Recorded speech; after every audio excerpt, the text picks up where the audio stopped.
No sir.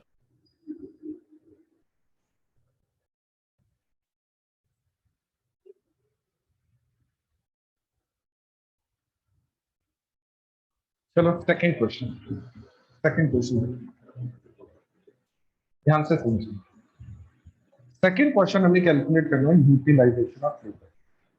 ठीक है, utilisation of labour. एक बार सारा डेटा पढ़ लो क्योंकि तुम्हें बहुत सारा डेटा याद रखने की जरूरत है। 15 ऑपरेटर 8 दिन 25 डेज काम कर रहे हैं।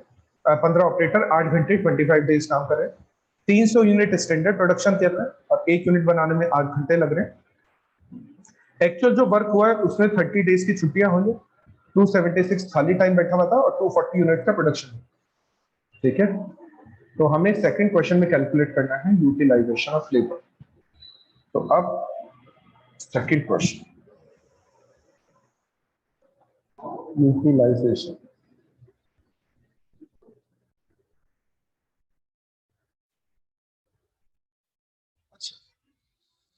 यूटिलाइजेशन के दो फॉर्मूला, एक तो टाइम के बेस पर होता है और एक आउटपुट के बेस पर। ठीक है, क्वेश्चन में हमें टाइम भी गिवन है, क्वेश्चन में हमें आउटपुट भी गिवन है। आउटपुट के बेस पे तो एफिशिएंसी निकलेगी, आउटपुट के बेस पे यूटिलाइजेशन भी निकलता है।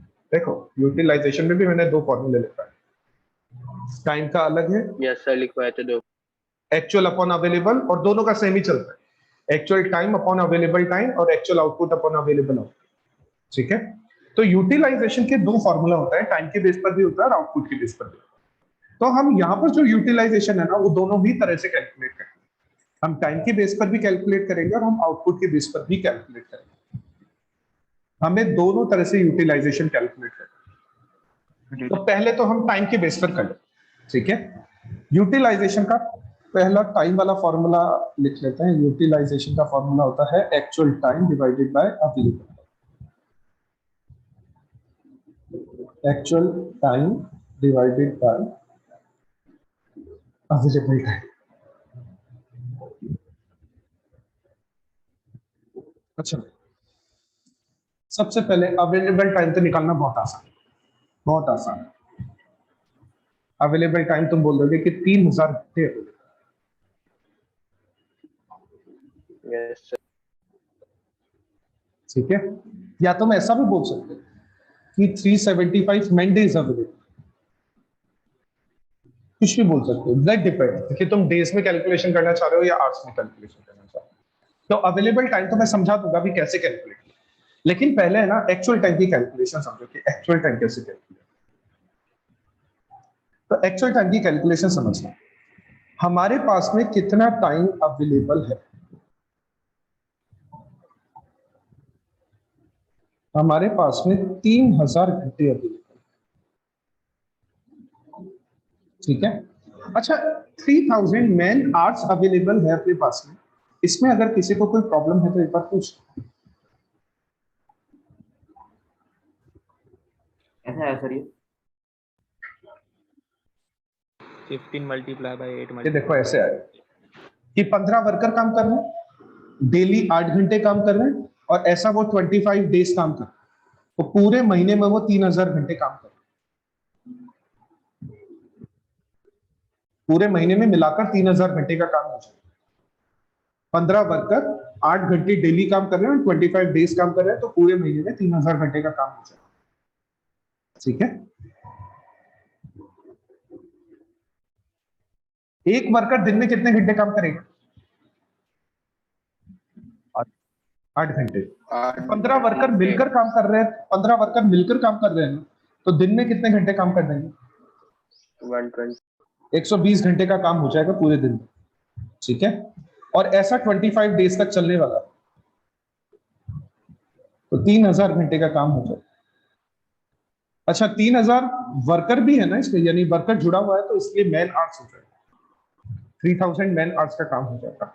इस 3000 मैन आवर्स में ये तो हमारे पास अवेलेबल था, कुछ वर्कर्स ने छुट्टियां कर ली।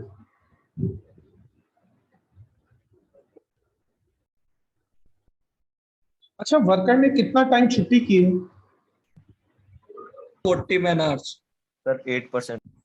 वर्कर ने 8% छुट्टियां की है, या तो 8% बोल दो, या ऐसा भी बोल सकते हैं कि वर्कर ने 30 मैन डेज की छुट्टी की है। सर वो मैंडेज है ना, पर उसको आवर्स में करना पड़ेगा। आवर्स में कन्वर्ट करेंगे, वो ठीक है तुम्हारी बात, लेकिन मैं इतना सा समझा कि वर्कर ने छुट्टी की है 30 मैन डेज, है ना। हम यहाँ पर 30 तो लिख नहीं सकते, क्योंकि अगर ये वाली कैलकुलेशन आवर्स में है ना, तो नेक्स्ट वाली कैलकुलेशन भी आवर्स में होनी चाहिए। तो हम 30 मैन डेज तो नहीं लिख सकते, तो हम कितना टाइम लिखेंगे? या तो हम इसका कर दे 8%, या तो हम इसका 8% कर दे, या फिर हम उसको कर दें 240। Yes.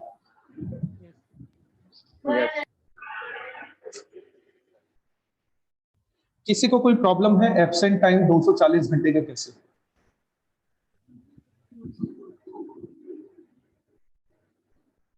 सर एक बार बताना कैसा है। वर्कर ने कितना टाइम छुट्टी की? मैन आवर्स तो 30 है सर। मैन हर्ट्स नहीं है, वो मैन डेज। मैंडेज हाँ, तो वर्कर ने 30 मैन डेज की छुट्टी की, डेज की छुट्टी की ना, और एक दिन में कितने घंटे हो रहे हैं? 24 अरे 25। 8 घंटे ही तो काम कर रहे हैं, हाँ सर ठीक है, आ गया सर। 8 घंटे ही तो काम कर रहे हैं पर, तो 240 घंटे की तो छुट्टी हुई। परसेंट निकाल ले तो भी सही है।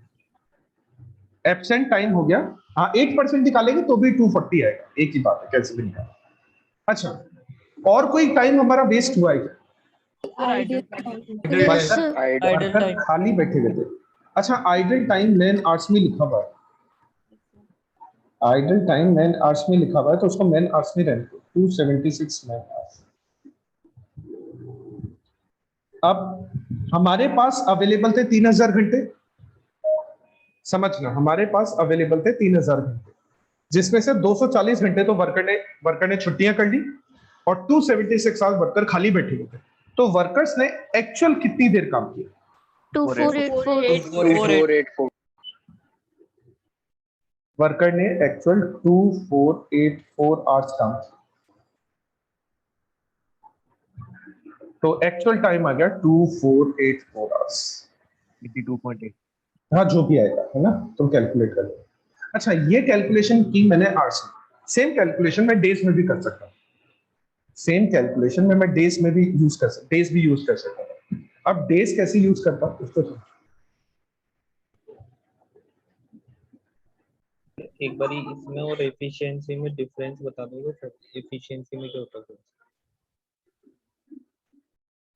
तुम आज सुबह 9 बजे से शाम 6 बजे तक काम करते हो, ठीक है, और डेली तुम इतना ही करते हो, 9 बजे से 6 बजे तक काम करते हो, तो तुमने आज अपने आप को पूरा यूटिलाइज किया, 100% तुम्हारा यूटिलाइजेशन बोला जाएगा, तुम्हारा यूटिलाइजेशन बोला जाएगा 100%, ठीक है।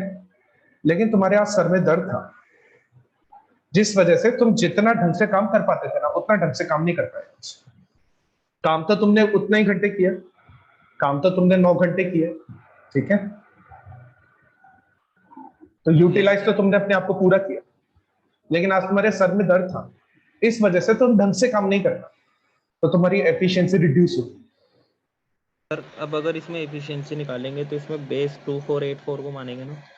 क्यों मानेंगे? एफिशिएंसी का फॉर्मूला ही डिफरेंट होता है, एफिशिएंसी का फॉर्मूला स्टैंडर्ड अपॉन एक्चुअल होता है। अच्छा, वैसे तुम बोल रहे हो ना, हाँ हाँ, उसमें 2484 को मानेंगे, बिल्कुल। यस सर, वो हाँ हाँ हाँ हाँ हाँ, अभी एफिशिएंसी निकाल नहीं रहता हूँ, अभी यूटिलाइजेशन निकाल। अच्छा, मैं यूटिलाइजेशन ये बता रहा था कि अगर तुम अवेलेबल टाइम डेज में लो, कि हमारे पास में 375 man days available,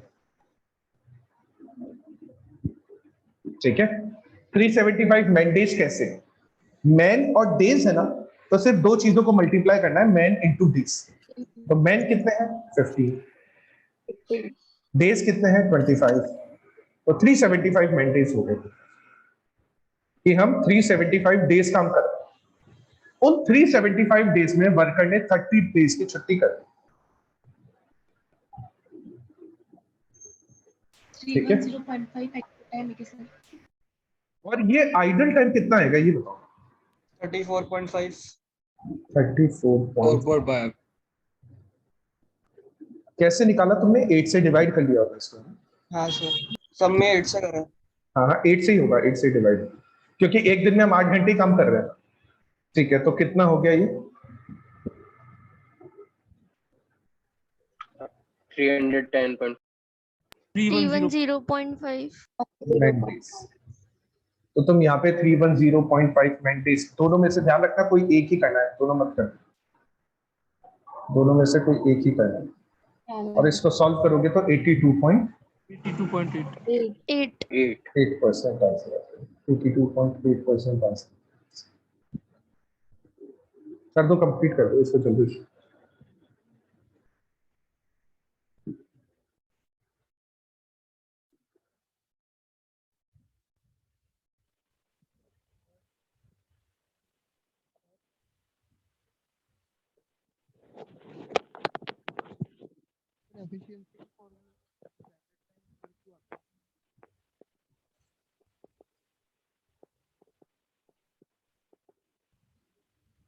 sir sir अपन ये एब्सेंट टाइम अपन है ना यूटिलाइजेशन में क्यों यूज लेते हैं सर? वो तो वर्कर की गलती है ना, तो उसके ये तो तो मैंने बेसिक तुम्हें बताया था, तुम 9 से 6 काम कर रहे हो, आज भी तुमने 9 से 6 काम किया, तुम्हारी तबीयत खराब, तो तुमने अपने आप को 100% यूटिलाइज किया या नहीं? यस सर, वो तो समझ आ तुम गया। छुट्टी करोगे तो तुम्हारा यूटिलाइजेशन कम होगा। तुम 3 बजे छोड़कर चले गए ऑफिस, तभी तो यूटिलाइजेशन कम होगा। कि तुम्हें 9 से 6 काम करना चाहिए था, जबकि तुम 9 से 3 काम करके निकल। तो यूटिलाइजेशन,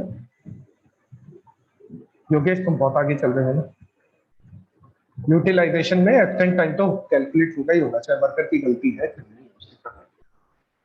वर्कर को 3000 घंटे काम करना चाहिए था, लेकिन वर्कर ने 240 घंटे की छुट्टी कर ली, तो वर्कर को जितना घंटे काम करना चाहिए था उसमें से 240 घंटे कम यूटिलाइज किए। ठीक है, तो बस यूटिलाइजेशन में एब्सेंट टाइम माइनस करें।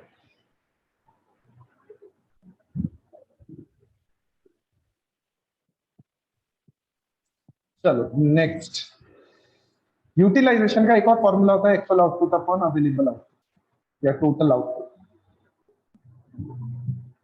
अच्छा, क्वेश्चन में एक्चुअल आउटपुट तो सीधा सीधा दिया 240 इज, तो उसमें मैं दिमाग नहीं लगा। अवेलेबल आउटपुट क्वेश्चन में दिया हुआ है क्या?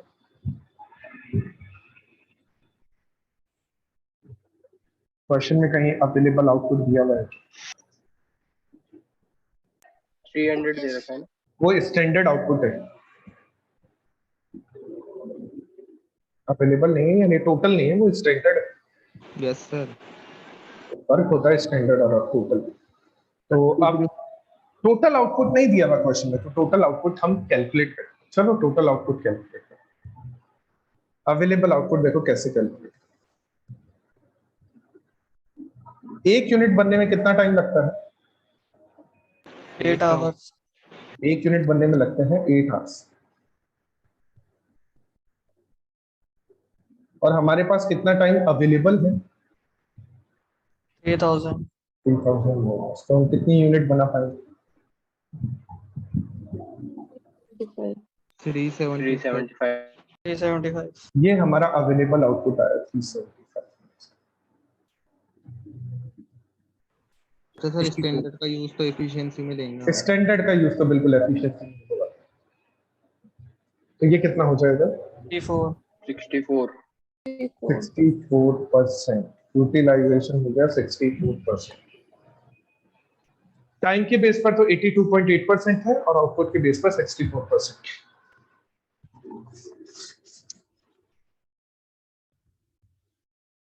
सर सर ये 8 आवर्स ही तो है, मैन आवर्स थोड़ी ना है। मैन आवर्स ही है। पढ़ो।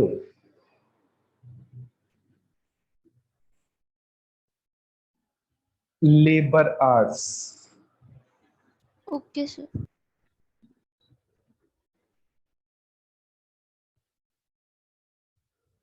सर पेपर में दोनों मेथड से करके दिखाना पड़ेगा।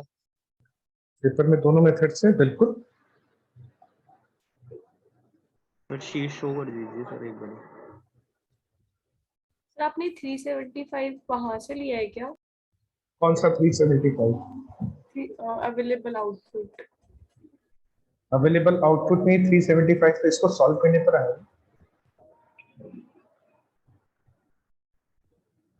भाई हमारे पास में 3000 मैन आवर्स अवेलेबल है और 1 यूनिट बनाने में 8 घंटे लगते हैं।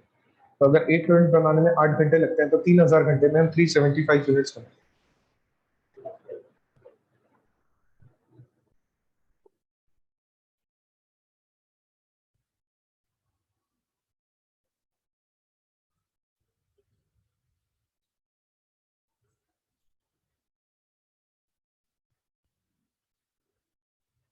क्या कंप्लीट?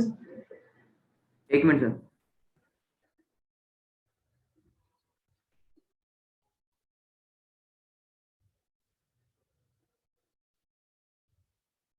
Done sir.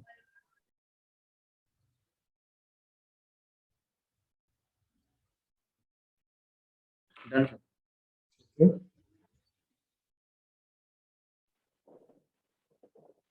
जल्दी से एक क्वेश्चन और सॉल्व करो। क्लास थोड़ी स्टार्ट होगी तुम्हारी नेक्स्ट? नो सर अभी नहीं हुई। अभी मैसेज नहीं आ रहा। एक क्वेश्चन जल्दी से और देखो, थोड़ा जल्दी कर लेते हैं तो। देखो नेक्स्ट क्वेश्चन बोल रहा है हमसे कि हमें एफिशिएंसी निकालनी। नेक्स्ट क्वेश्चन में हमें एफिशिएंसी निकालनी। अब एफिशिएंसी भी दोनों तरह से निकल सकती है। एफिशिएंसी टाइम के बेस पे भी निकल सकती है, एफिशिएंसी आउटपुट के बेस पे भी निकल सकती है। एफिशिएंसी भी अपनी दो तरह से निकल सकती है, टाइम और आउटपुट के बेस पे। ठीक है, तो चलो एफिशिएंसी भी कैलकुलेट कर लेते हैं। थर्ड क्वेश्चन,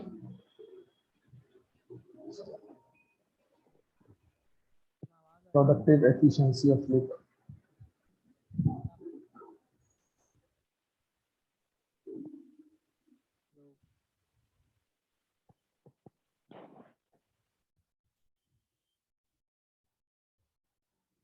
कैसे कैलकुलेट करेंगे? सर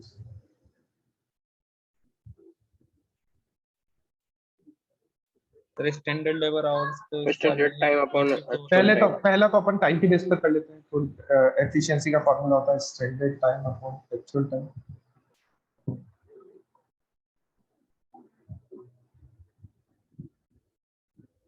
अच्छा, स्टैंडर्ड टाइम कितना दिया हुआ है?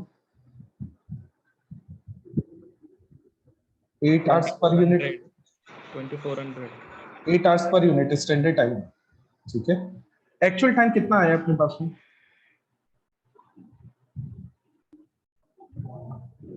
आयुष मैं कल बताऊंगा, आज नहीं बताऊंगा वो चीज। ठीक है, standard time 8 hours per unit है। एक्चुअल टाइम कितना है? देखो एक्चुअल टाइम हमारे पास में 2484 आवर्स। क्या मैं यहाँ पर 2484 आवर्स सीधा सीधा लिख सकता हूँ? No no sir. सर, नहीं सर। यूनिट में कन्वर्ट करना क्योंकि पड़ेगा मेरे पर को उसको यूनिट में कन्वर्ट करना पड़ेगा। तो एक्चुअल टाइम हमने 2484 आवर्स काम किया। एक्चुअल टाइम हमने 2484 आवर्स काम किया और इतने घंटे काम करके हमने 240 यूनिट बना डाला। Divide by 240। तो कितना हो जाएगा actual time per unit? 10.35। 10.35। 10.35 hours per unit. तो बस यहाँ पे 10.35 आवर्स है। अब सॉल्व हो जाएगा। दोनों का यूनिट मेजरमेंट सेम हुआ तो दोनों सॉल्व। कितना हो जाएगा? 77.29। 77.2। ठीक है, ये तो टाइम के बेस पर हो गया। जल्दी से आउटपुट के बेस पर भी देख लो। आउटपुट के बेस पर फॉर्मूला होता है actual output upon standard output. Actual output upon standard output.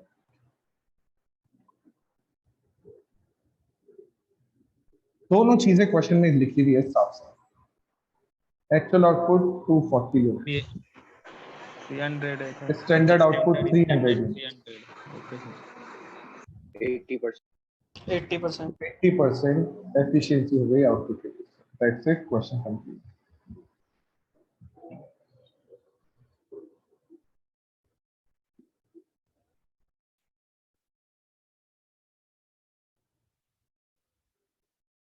किसी को कुछ पूछना है?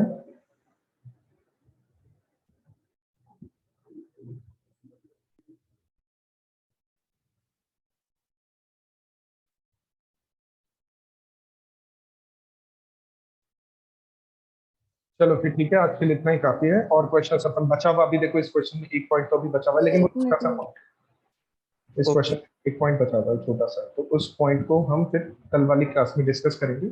और फिर एक क्वेश्चन नंबर 6 और बचा रहेगा, वो भी अपन कल वाली क्लास में डिस्कस। आज के लिए इतना ही। अगर किसी ने नोट डाउन नहीं किया ना तो इसका स्क्रीनशॉट ले लो।